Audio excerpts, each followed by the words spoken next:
எதிர்த்து உள்ள நின்று அடிக்கிறதுக்கு ஒருத்தன் வந்திருக்கிறான்னா அது இயற்கை முடிவு பண்ணிருக்கு அப்படிங்கிறது தான் தெளிவான விஷயம். அதனால சீமான் வந்து எல்லோரும் மதிக்கலாம்.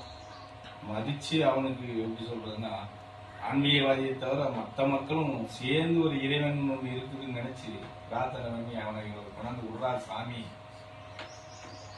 அப்படின்னு போகணும். எந்த அளவுக்கு போகுதுன்னு பார்க்கலாம்.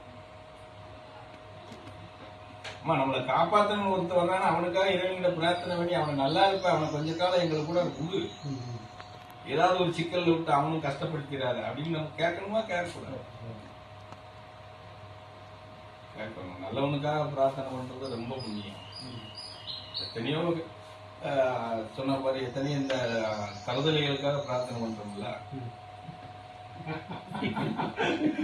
என்னைக்காவது ஒரு நாளைக்கு அந்த நாய் திரும்பிடட்டும், இப்படியே கெட்டு போனா எப்படி அப்படின்னு பிரார்த்தனை பண்றோம் இல்லையா? உங்களுக்கே பண்ணும்போது ஒரு நல்ல சீர்திருத்தவாதி மக்களுக்காக கஷ்டப்படுறவன் வேதனைப்படுறவன் அவனை காப்பாத்துறதுக்கு நம்ம பண்ணலாம் இல்லையா? நெசமாலுமே இப்ப ஒரு 13 நாள் ஆச்சு. 13 நாள்ல ஒரு நாள் நைட்ல 1 மணி நேரம் நாங்க சீமானுக்காக செலவு பண்றோம். நம்மளால முடிஞ்சது அதை தானே பண்ண முடியும்.